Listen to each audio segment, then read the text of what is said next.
We're going to show you how to mute someone on Instagram. Muting someone allows you to hide their posts and stories from your feed without unfollowing them. Whether you want to temporarily mute someone's content or create a more personalized feed, muting is a useful feature. Before we start, please remember to like the video and share it. Thank you a lot. First, open the Instagram app on your smartphone. Locate the Instagram app icon on your home screen or app drawer and tap on it to launch the app. Let's see now how you can mute someone who sends you private messages and you are fed up to see them, but you do not want to block them.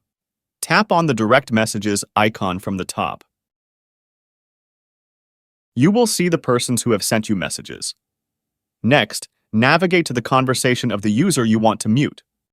Tap on the profile name from the top. You will see more info about that person. Also, you will see a mute icon. Tap it. Now you can mute different options from that user. Depending on the user, you can have multiple options. When you activate an option, you will receive some option that will be required to be selected about the duration of the mute.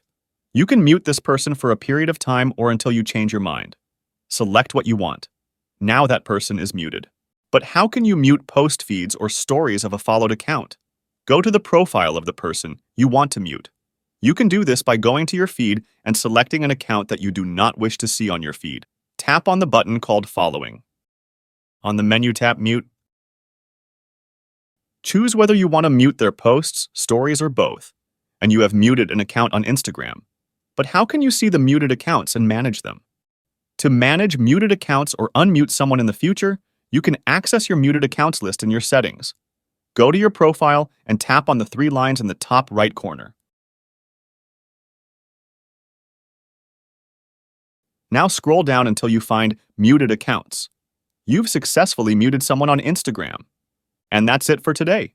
If you found this video helpful, please consider leaving a like and subscribe to my channel for more tech tips and tricks. As always, if you have any questions or requests for future videos, drop them in the comments below. Thanks for watching, and I'll catch you in the next one.